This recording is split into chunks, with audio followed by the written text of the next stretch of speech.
Hello, you wonderful people, and welcome to another episode of Super-Fanta-Fi. This being a show where I talk about TV shows of the supernatural, fantasy, and/or science fictional genre. For today's episode, I'm going to talk about the latest episode of Once Upon a Time.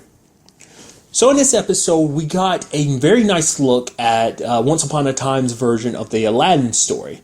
Sadly, no Abu, no Genie, technically no Iago. I mean, there's that bird that Jafar had that kind of shows you like, oh, the future or whatever, as well as it's the same one that the Oracle kind of used. I mean, it's got similar colors. I mean, it's not supposed to be Iago, I'm sure, but you can dream, you know? That's kind of the sad part of watching the cartoons. It's like you get so familiar with like, oh, this is what the story is, but it's like Disney's version of those stories aren't the exact versions anyway. They're kind of like the more like, hey, happier, friendlier versions of those said stories. So, but nevertheless, once again, it's one of those situations like not everything is kind of love at first sight. It's kind of like back and forth, or just kind of like, I don't like you, you don't like me. Let's just leave it at that.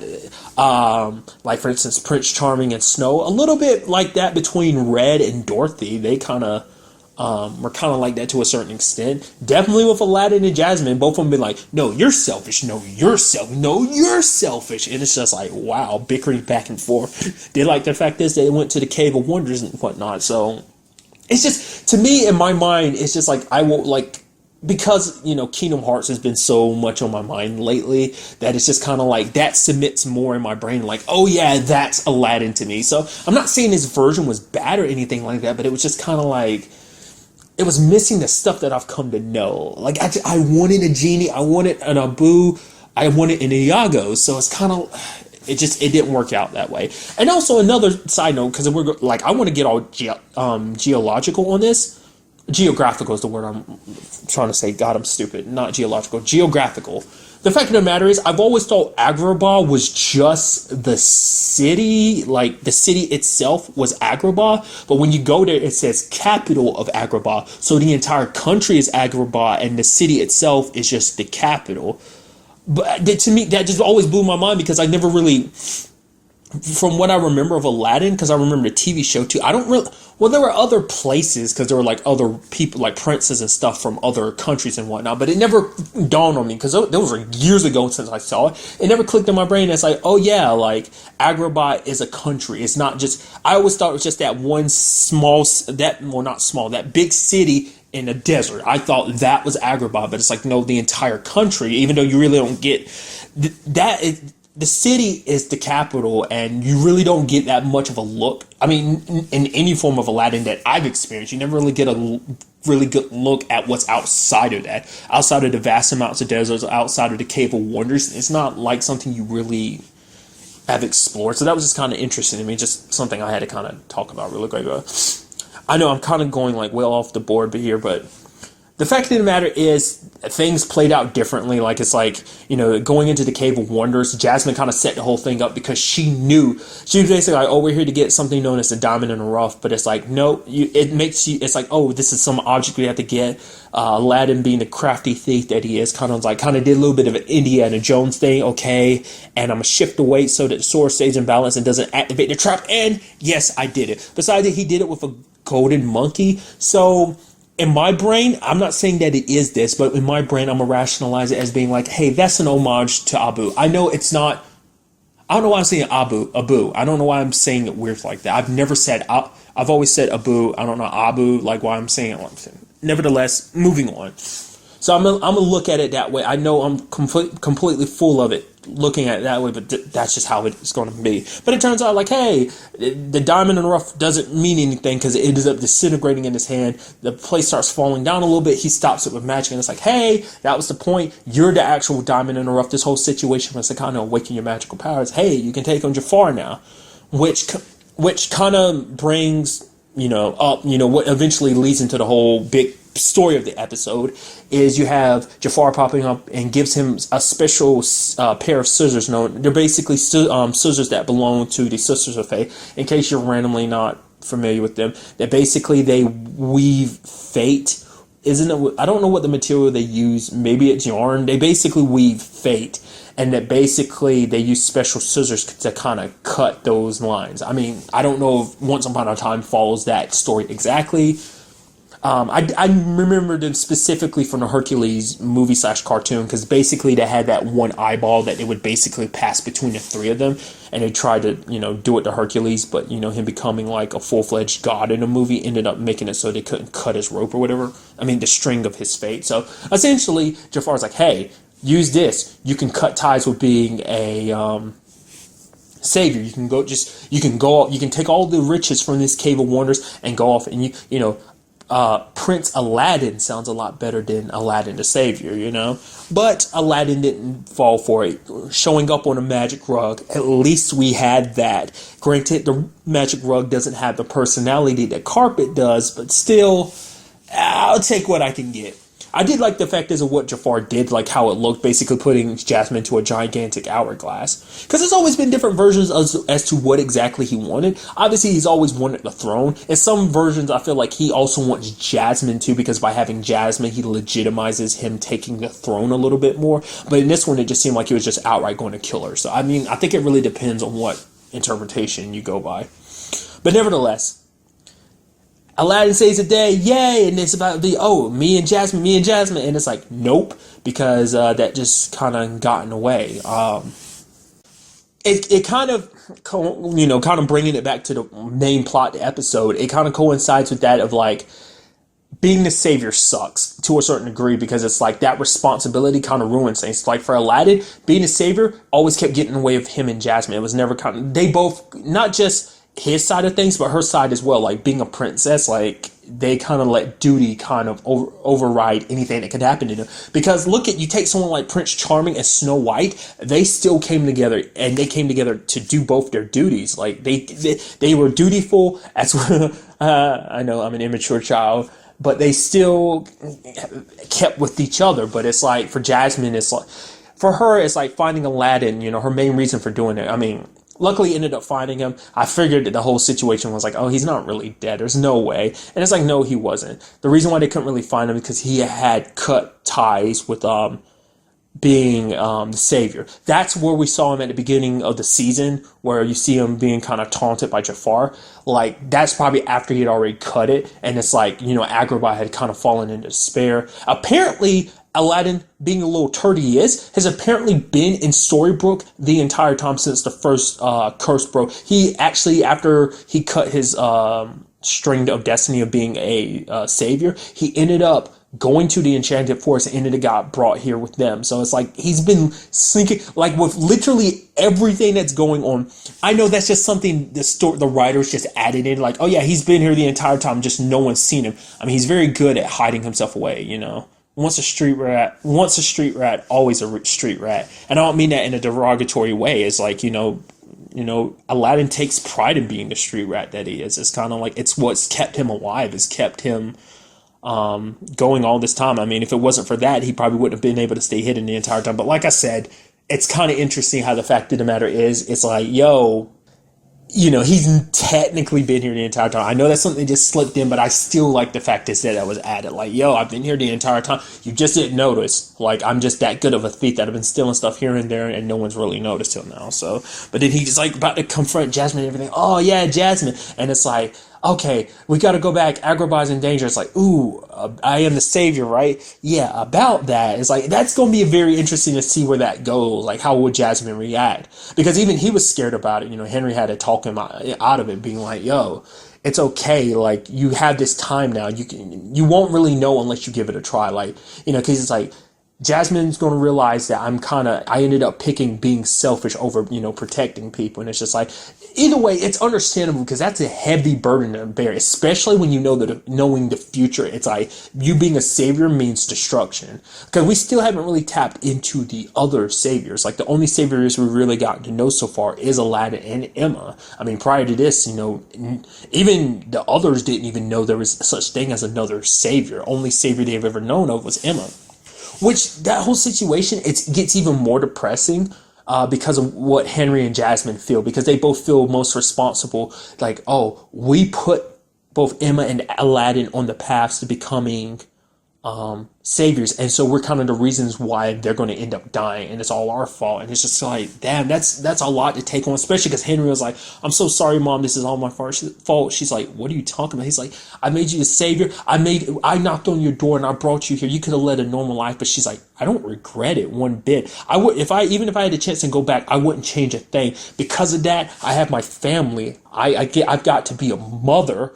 And, I will never regret having the most special thing in my life, and that's you. And I'm like, stop. That's so beautiful. Stop it. You're gonna make me tear up saying something. I was just like, dude, that's so beautiful. You said the right thing. And it's just like, oh, that's so good. Because it's like, if Henry never, yes, things have not always been easy, but it's been a crazy and wild adventure. And she has her entire family.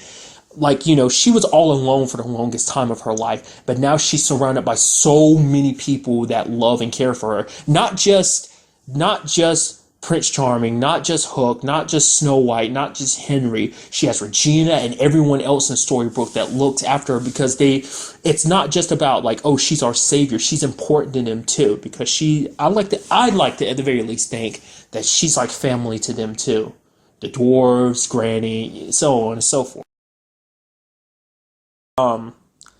That conversation between Snow and Emma, when it kind of came out, when the evil queen disguised as Archie kind of made Emma kind of spill the beans, which I was actually surprised it played out that way. I legitimately thought they were going to talk in a session or whatever, but it's like, no, she followed Emma back to her place and just kind of was like, kind of threw it out there. It was kind of like, oh, Emma, you got to stop lying, and it just kind of manipulated the situation that way. But I like what Snow says. She was like, you don't have to lie to us, it's like,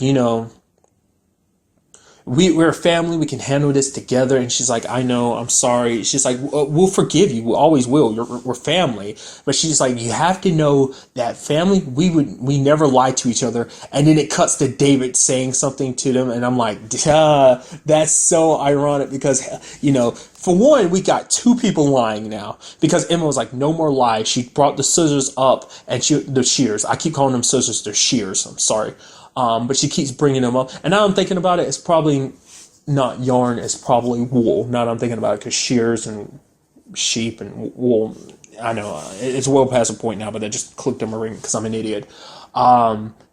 It's like you got two people lying now. You got Hook, because Hook was like, oh yeah, I threw away the shears to the deepest bottom. And it's like, the moment I was like, you're not going to throw them away. And it's like, I saw that he was. I was like, I'm not surprised. And now you have David lying about the whole situation. It's like, even when you try to be honest, people still stack lies upon lies. Granted, it's with the best of intentions. Obviously, you have David's doing it more so out of revenge, but it's also because like he needs to know the truth. Because for the longest time he hated his dad, because he blamed his dad. It's like, oh, my dad went off and got drunk and died in an accident. He, for the longest time he held on to that hate, and now he's kind of realizing, hey, my dad actually wasn't like that. He was actually murdered, so I owe him the right, and I owe it to my younger self because I spent so much time hating him. I owe it to my mother to find out the truth, so. It's not 100% justified in that regard, but you kind of understand where he's coming from. Not kind of, you definitely understand where he's coming from. Hook, because he wants an out for Emma, because it's like, if she's not the savior, she won't have to worry about her story ending this way. It's kind of a last ditch effort. Really, Emma wanted to get rid of it because it's like it could be used against her, because you get someone like the evil queen using it, she could easily stop Emma from being the savior at any time. But I don't think she would want that anyway, because for her it's like, oh, by cutting that, she gets rid of, like, she doesn't let Emma's story play out the way it's supposed to, because she is a savior. All savior stories are supposed to end kind of badly, so it's like she's going to let it play out that way. That's kind of how I'm thinking of it. But it's kind of interesting. Like, Emma has an advantage that Aladdin didn't. Aladdin kept that burden to himself. He didn't let anyone in. He didn't tell Jasmine. He didn't tell anyone. But luckily, Emma's gotten to the point she opened up, which I was like, I'm glad she finally did. Granted, yes, the evil queen kind of tricked her into doing it, but still, I think the evil queen might kind of end up regretting that she did that. It's because she let the other people in her family know they're going to try that much harder to fight to save her. And it's like, if that was just a secret that she let Emma keep, Emma would have, like, carried that burden all on her own this entire time. Like, If the evil queen had never forced her hand, she never would have told anyone that secret. I mean, that's part of who Emma is. Just it's hard. Like, she's worked so hard to tear down those walls, but they're still there in certain regards, especially in a situation like she wanted to move forward with Hook, but she's scared. I mean, she ended up taking a step by moving in with him and everything, but she still doesn't want. She doesn't want everyone else to kind of have to carry that burden. She's like, as a savior, I'm here to carry everyone else's burden and my own. You know, it's not right for anyone else to have to carry the savior's burden, but it's like, yo, your family. They're family and friends, and it's like, that's what they're there for, to carry stuff that you can't carry on your own. So that's why I'm getting the feeling like she might regret it, because they will be there to help her figure this whole situation out. So. But another interesting side of this is the whole Zelena situation, because, you know, you ended up having the evil queen and Zelena going off and kind of like getting mani-pedis, kind of, you know, having almost kind of like a spa day. And it kind of comes up like, basically, like, you know, Zelena's worried. She's like, because it's always like, hey, everyone else wants me to change. Everyone wants me to conform, not to be my true wicked self. The evil queen's like, I accept you for you. You're wicked to the bone, and I love you for that, big sis, you know? So, but, you know, Zelena's worried. She's like, what if my child won't love me because of that? What if, you know, Robin will look at me and be like, oh, I'm evil and won't accept me? But Regina's like, no, because who's to say your child isn't just as wicked as you are? Because she's like, Regina, well, the evil queen uses herself as an example. She's like, I had the opportunity, I lied to Henry. That's, he never really got a chance to really know me as the evil queen. He always knew Regina, never the evil queen. Obviously, he saw bits and pieces of her, but he always accepted her for her. So, for her, she's like, if I never lied to Henry, maybe he would have accepted me. You won't have to worry about that. You just tell your child from the very beginning who you really are. I mean, sadly, kind of keep whipping up her wickedness. She ends up turning, Archie back into Jiminy Cricket. So that kind of sucks in that regard. But it does bring up an interesting thing, kind of something interesting to think about.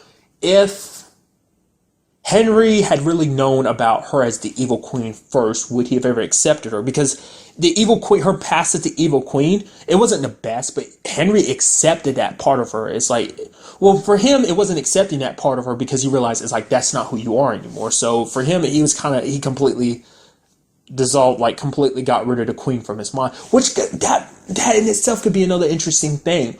Because we've seen kind of like the story kind of get rewound, like with the whole Arthur situation of kind of like heroes becoming villains and heroes not being anything. What if the evil queen twisted that around? Like, what would Henry be like if the evil queen had raised him rather than Regina? Because there was still a little bit of her light inside of her heart. There's that side of her that actually cared about something as someone other than herself. She wanted to like care for this little human being.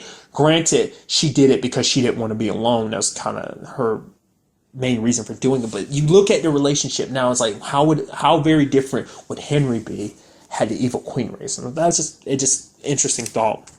But now that the truth is out, I'm very curious to see how everyone will progress from here. Regina kind of pushed herself away a little bit because it was like, yo, you talked about this vision. Where was I in this vision? She's like, was I dead? Was I the one that was fighting you? And Emma's like, no, this isn't like a dream or something. This isn't me like saying I subconsciously hate you and I'm putting you in that role or something. It's like, it's a vision, but it makes Regina kind of go like, okay, at the very least I can try and take this time to kind of go do something good, help you track down Aladdin and whatnot. So I'm very curious to also see where those two interact between Aladdin and Emma. Like, will Aladdin be able to help her? Because the fact of the matter is he couldn't do what she's doing. She's deciding to keep going down the path of being a savior. He couldn't. He just let go. So I don't know whether, how long does he have experience being a savior versus her? She didn't become a savior until a little while back. So, time works differently in different worlds and stuff like that. So, but overall, a very good episode, and I cannot wait to see more. Well, that's really all I want to talk about in this episode. Till the next time we meet, be happy, be safe, live life to the fullest, and enjoy it. Good day and goodbye.